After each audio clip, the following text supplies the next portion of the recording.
The sky of Elian 5 was falling. Flames lit up the night as black ships cut through the clouds. Cities that had stood for centuries were now reduced to smoke and rubble. The people of Elian 5, once proud explorers of space, were on their knees. Their defenses were gone. Their allies had turned silent. The Galactic Council had closed its doors. They were alone. Inside a small command center deep underground, High Commander Rel sat in silence. His eyes were red. Around him, screens blinked with red warnings. Each screen told the same truth: defeat. A younger officer, Laro, turned from his station. "Commander, should we try again?" Rel didn't answer. He stared at the screen that showed the capital burning. "Sir, the message. We have to send it one more time." Rel finally nodded. His voice was soft, broken. "Send it, but not to the Council, not to the colonies. This time send it to Earth." Laro froze. "Earth? But?" "They don't respond. They've been silent for years." "I know," Rel said. "But they are our only chance now. If even the stories are true, if what we heard about their Deathworlders is real, they might be the last hope." Laro hesitated and began typing quickly. His fingers danced over the controls.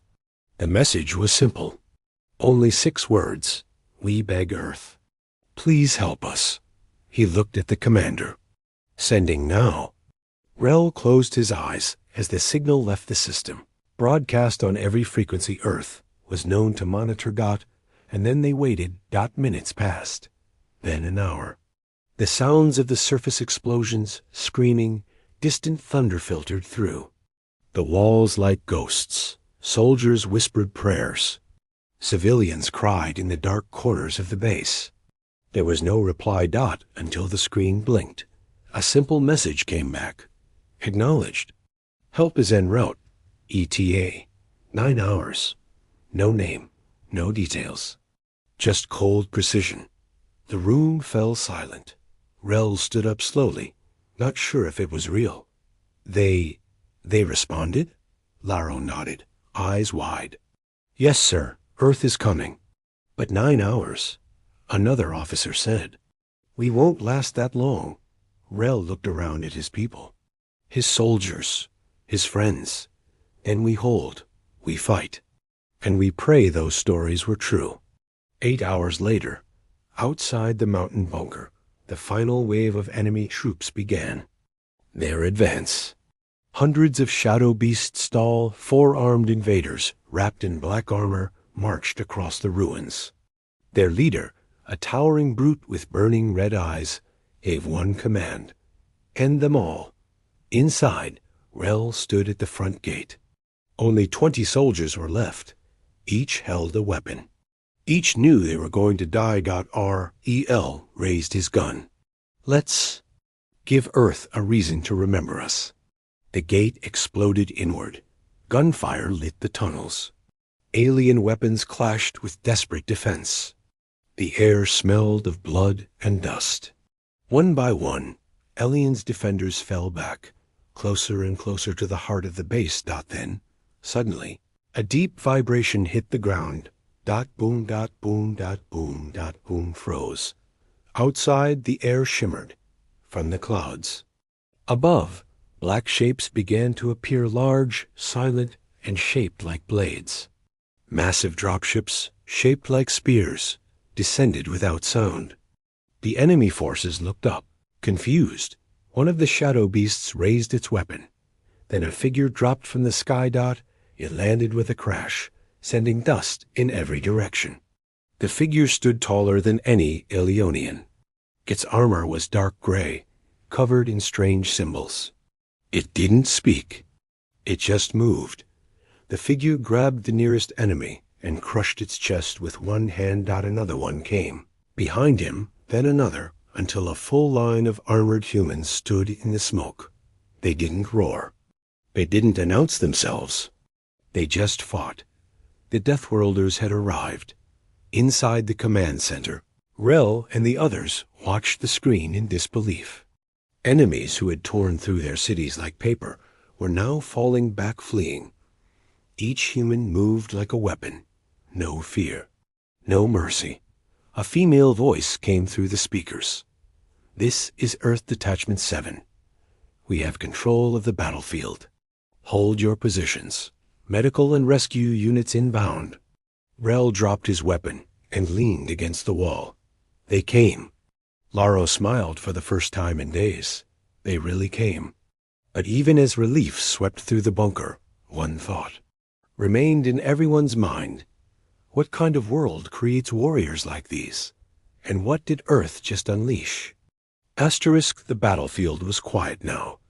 Fire still burned across the ruins of Alien 5's capital, but the enemy had vanished. Smoke drifted in the cold wind, carrying the scent of metal and blood.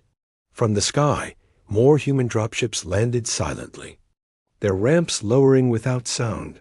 Rel stood at the entrance of the bunker, staring at the newcomers. They didn't look like soldiers. They looked like walking tanks. Each human wore armor that shimmered with strange energy. Helmets covered their faces, and glowing blue visors hid their eyes. They carried heavy weapons unlike anything Elionian science had ever created. But it wasn't just their gear. It was how they moved, without fear, without hesitation. Rel stepped forward. "I'm Commander Rel, of Alien 5. One of the armored figures turned to him and removed her helmet. She had short dark hair, pale skin, and eyes that scanned him like a machine. "I'm Unit Commander Reyna, Earth Detachment 7, she said. Her voice was calm, emotionless. "You requested aid." "We responded. You came alone?" Rel asked, glancing at the small group behind her. Reyna shook her head. "This is only the first drop.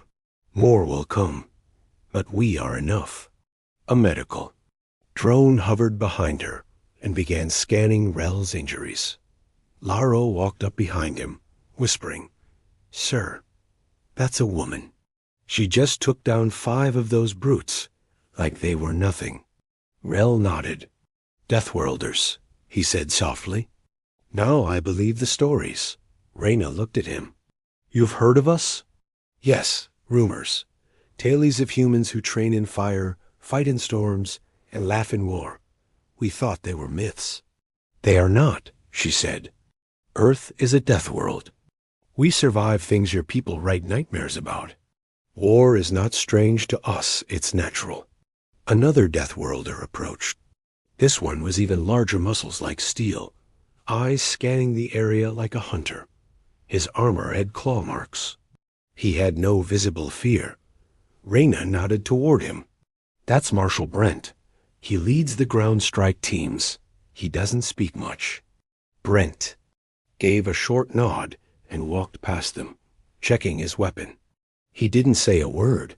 Reyna continued, "Your people need food, shelter, medical support. That will come in waves.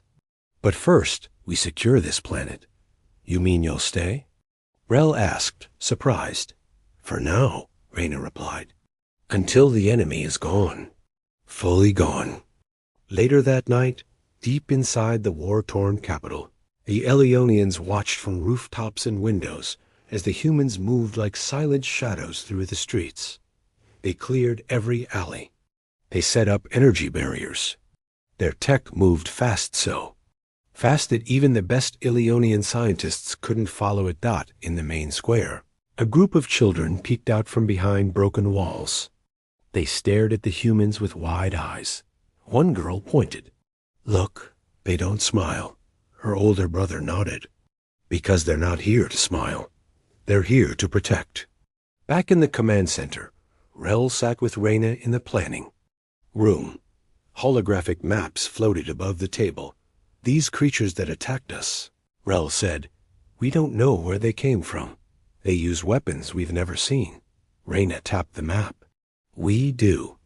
Earth has encountered them before. We call them the Vakar." "Vakar?" Laro asked. "But the Council never mentioned them." Reyna looked at him. "The Council never tells the full truth. That's why Earth left long ago." Rel raised an eyebrow. "You mean Earth left?" The Galactic Council? We walked away. When they refused to protect the weak. When they chose politics over people. That's when Earth decided we'd answer our own way. Rel stared at her for a moment. And what is your way? Reyna stood up, her eyes sharp. We don't wait for permission. We don't ask for help. We survive. We protect those who can't protect themselves. That's what it means to be human. That's what it means to be Deathworlder. A silence filled the room. Not fear, but awe. Lara whispered, maybe Earth wasn't silent all these years. Maybe it was watching.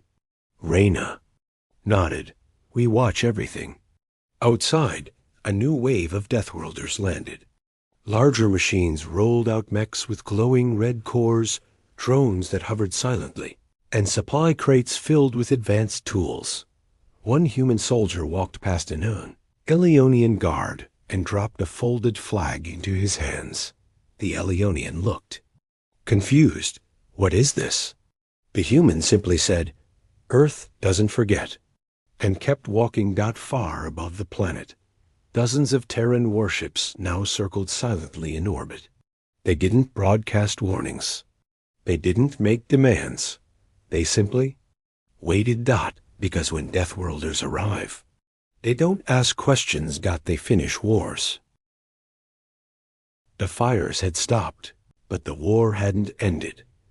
Though the skies above Alien 5 now held Terran warships, and the Deathworlders patrolled the streets below, something darker still moved in the shadows, something even Earth hadn't prepared. For Commander Rel stood on the rooftop of the old defense tower, looking down his city. Human soldiers were helping rebuild power grids and clearing debris. They worked fast, like machines, but not without purpose. They didn't waste time. Every move had meaning. Reyna stood beside him, scanning the ruins with her visor. They've stopped attacking for now. That means one of two things. They're planning something, or someone inside is helping them. Rel turned sharply. Inside? You mean a traitor? Reyna didn't blink.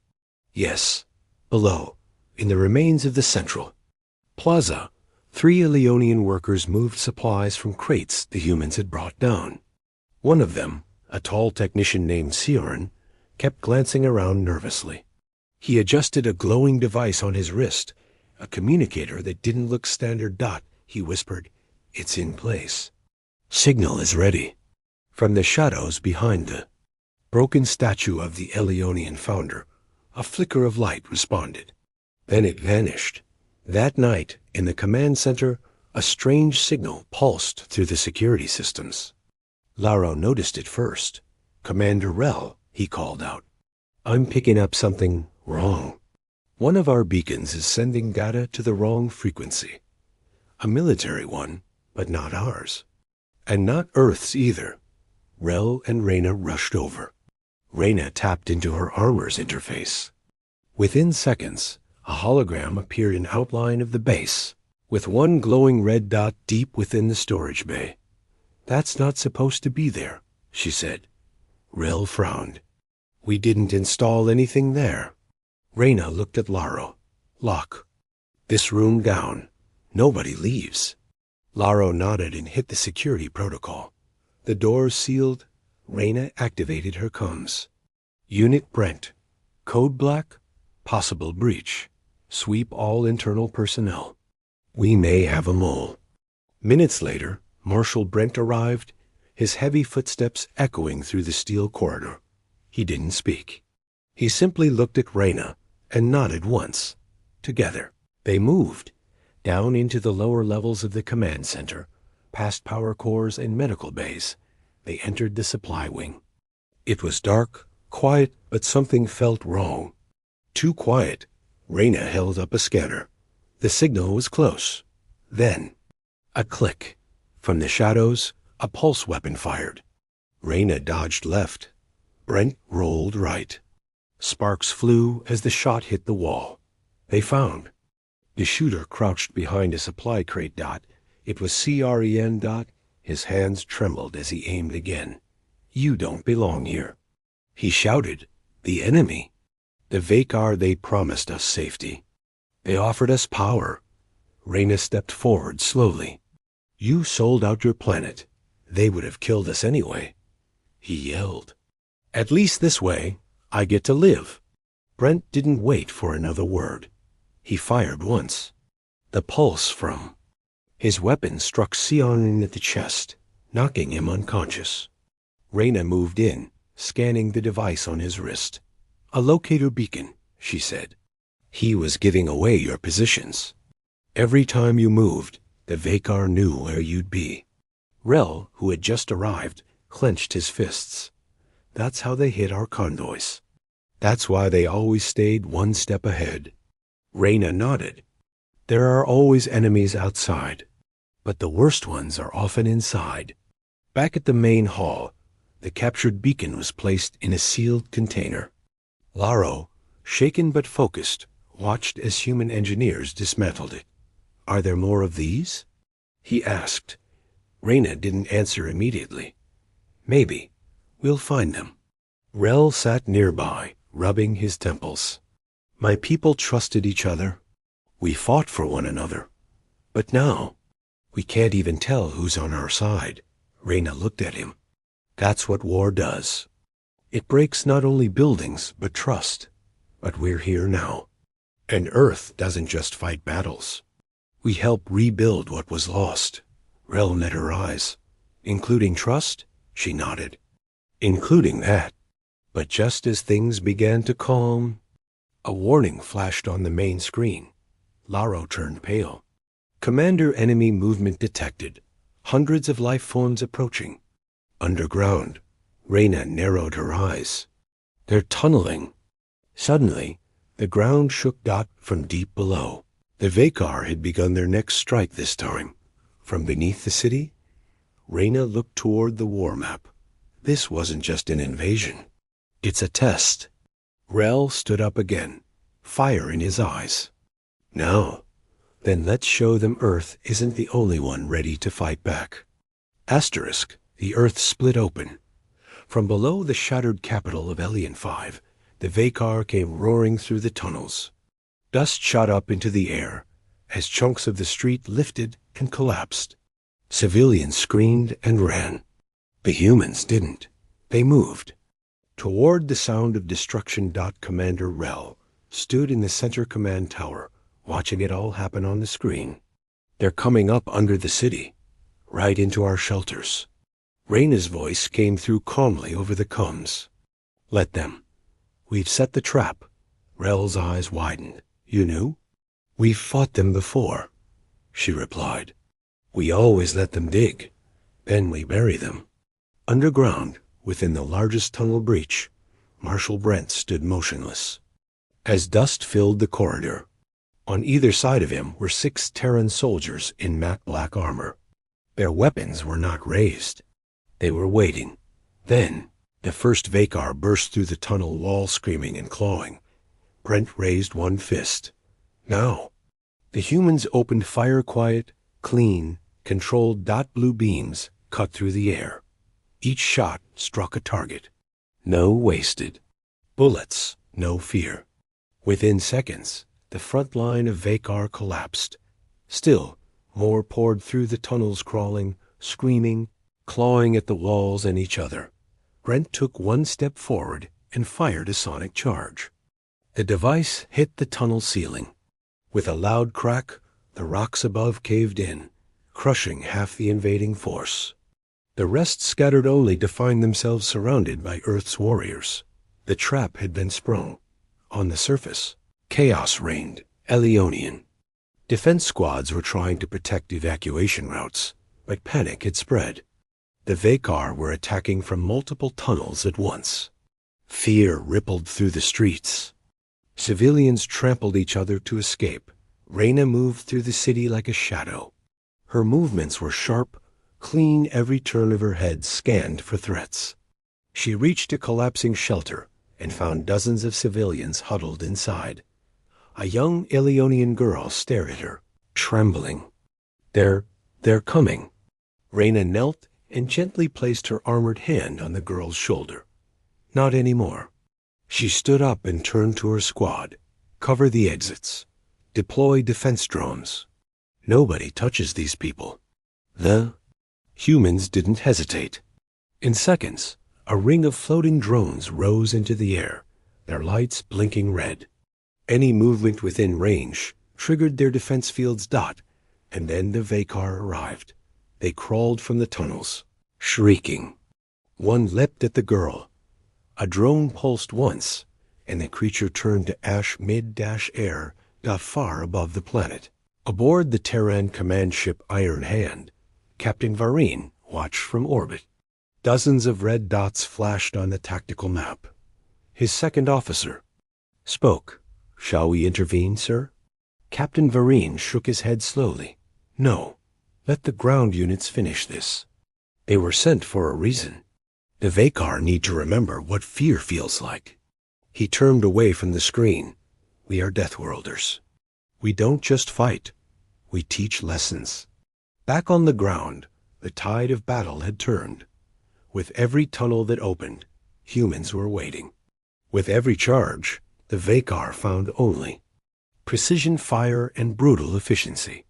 The Vakar fought with rage. The humans fought with purpose. Commander Rel stood near the old academy ruins, watching one Terran soldier drag a wounded Vakar out of a tunnel alive. Rel blinked. "Why not kill it?" The human replied simply. "This one talks. We need answers." Reyna appeared beside Rel and crossed her arms. "Now you'll see how we win wars."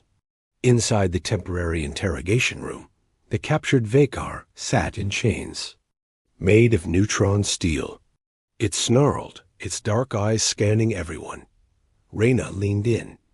"Who gave the orders to attack Alien 5? The Vakar spat. "You're too late. More worlds burn while you waste time here." Reyna didn't flinch. "Then why are you afraid?" The creature bared its teeth. "Afraid? Of you?" She stepped closer. "Your people tried to erase Earth. Centuries ago. You failed. Now you face our children. And we're stronger than before." The room grew silent. The Vakar looked away. Reyna stood straight. No mercy, no fear. That's what we were made for. Later, as the dust began to settle, and the last tunnel was sealed, Rel stood with Reyna on a high platform overlooking the ruined city. "You lost no one," Rel said in disbelief.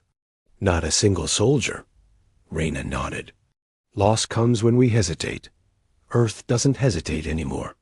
Rel looked over the horizon. This wasn't just war.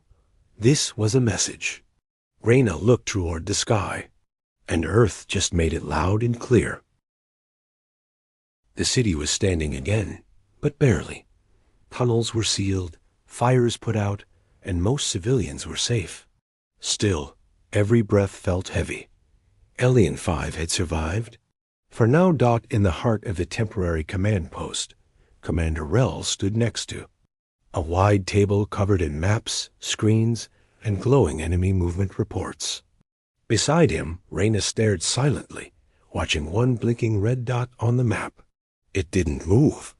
Laro entered the room, a datapad in hand. "We've located their command ship, deep in orbit," he said. "It's hiding behind Ellion's third moon, big enough to carry an entire fleet of reinforcements." Reyna studied the map, so they were never here to invade.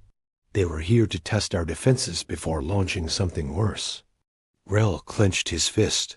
"We stop them now, or we'll never stop them at all." Reyna's eyes didn't blink. "There's one way." Rel turned. "What is it?" She tapped the screen. "We send in a small strike team. Fast, quiet, no backup. We get inside that ship and destroy their core from within." Laro gasped. "That's a suicide mission." Reyna didn't argue. "Yes, that's why we'll go ourselves." That night, in a quiet hangar at the edge of the city, Reyna stood, with Marshal Brent and 3 other Deathworlders, 2 men, 1 woman. Each was already armored. Their helmets hung by their sides. They spoke no words. Rel walked in slowly. "I should be going with you." Reyna shook her head. "You're the last commander your people have. If you fall, Elian falls with you." He looked her in the eyes. "And what if you don't return?" Reyna didn't smile. "Then Earth sent the right ones." She walked past him and stopped at the hatch of the black shuttle. "One ship, 5 of us, will make it." Rel stepped forward and held out a badge. "This was my brother's. He died in the first wave. He was braver than me." Reyna took the badge and nodded. "Then we'll carry him with us." The shuttle rose silently from the planet's surface. No flares. No light dot above. The blackness of space swallowed them. Inside the enemy warship, the Vakar didn't expect intruders. Their scanners showed nothing. Their guards were relaxed. That was their mistake. The Terran team moved like ghosts. They wore cloaks that bent light. Their boots made no sound. Every weapon was silenced. They slipped through shadows, avoiding cameras, bypassing patrols, planting charges. Then, the unexpected. Reyna turned a corner, and a Vakar patrol spotted her. Alarms howled. The lights turned red. Brent moved first. He grabbed a stun charge from his belt, ripped off the safety lock, and threw it down the hall. The blast knocked 3 aliens off their feet. But it was too late. The ship was alert. Reyna pressed her comms. "Plan Delta. Go loud." In the center of the enemy ship, the Vakar core pulsed like a beating heart-bright, alive, dangerous. Reyna and her team reached it just as the enemy closed in. Hundreds of Vakar poured from metal hallways, weapons raised. Brent stepped forward. "We need time to charge the core overload." Reyna nodded. "Then we buy it." The humans didn't run. They turned to face the stormed out Brent, charged forward, shoulder slamming the first wave with his reinforced armor. Another soldier pulled out a shield drone, placing it between her team and the incoming fire. Sparks flew. Metal screamed. Reyna knelt beside the core, setting the overload timer. 2 minutes. One of her team was hit thrown against the wall. Brent grabbed the downed soldier and dragged him behind cover. "We hold this line."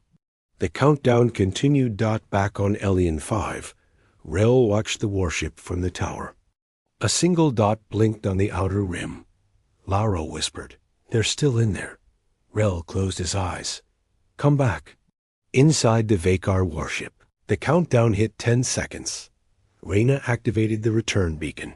The remaining 3 Terrans ran toward the evac hatch, but Brent stayed behind. Reyna stopped. "Brent, go!" He shook his head. "If that core doesn't go off right, they'll survive. Someone has to stay and make sure." Reyna froze. Her hand trembled. Brent smiled faintly. "Earth remembers the names of those who don't come home." The hatch slammed shut. Reyna and the 2 survivors shot back toward the shuttle, breath tight, hearts burning. Behind them, the warship bloomed in silence, a flower of fire.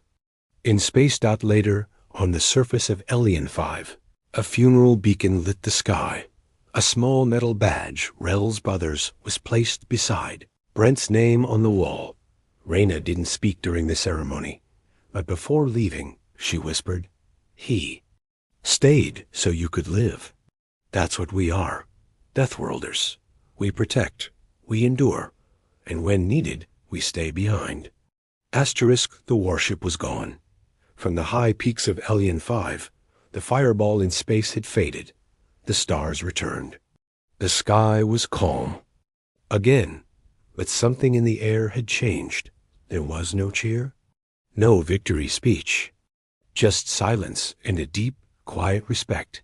The people of Elian 5 had survived, but they all knew why. Not because of weapons, not because of numbers, but because of 5 humans who stepped into darkness and didn't all return. Reyna stood alone near the wreckage of the southern defense wall. Her armor was scratched, her face bruised, but her eyes held something cold and powerful. Commander Rel walked up beside her, slow and tired. "I didn't get to thank him," he said. Reyna nodded. He knew. Brent didn't need words. They stood together in silence, looking toward the sky where the enemy flagship had once floated. LARO joined them moments later, holding a datapad. "Galactic Council finally responded," he said bitterly. "Now that the danger's over." Rel laughed, but it was hollow. Typical. Reyna didn't even turn to look. Earth didn't wait for their permission. That's what makes us different. Laro scrolled through the message. They're sending investigators. Talking about politics, debates, recovery, budgets. Reyna finally looked at him. "Tell them this. Earth sent no diplomats. We sent no speeches. We didn't arrive with banners or peace songs. We sent a warning." Rel raised an eyebrow. "A warning?" Reyna nodded. "That some planets might be made of gold, others of glass, but Earth is made of fire.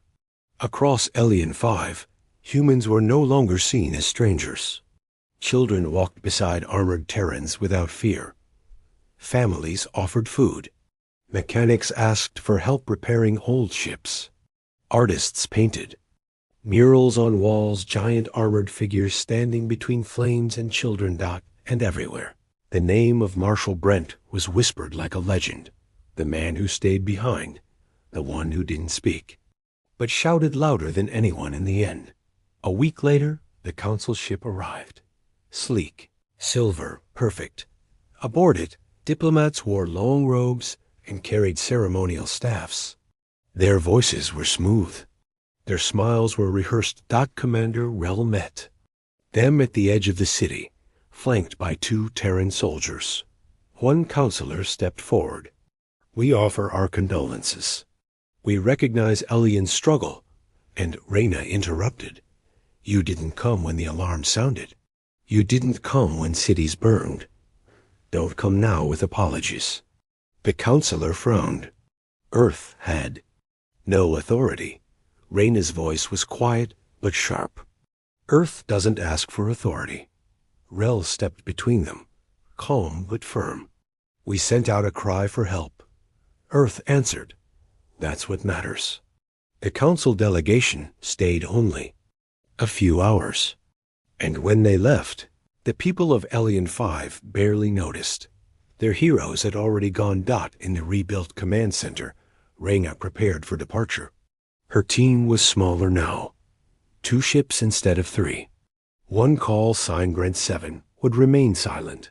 Forever. Laro walked her to the platform. "Will Earth stay in contact?" Reyna turned, her face unreadable. "If you ever need us again, don't send a message." Laro blinked. "Then how?" She smiled slightly. "Just remember the name. Deathworlders?" Reyna shook her head. "Humans." As the Terran ships lifted into the sky, the people of Elian 5 watched in silence. No music, no flags. But deep in their hearts, they understood what Earth had truly sent. Not soldiers, not machines, but a message. A final warning to the stars. Earth listens. Earth remembers. Earth comes. And when it does, it brings fire.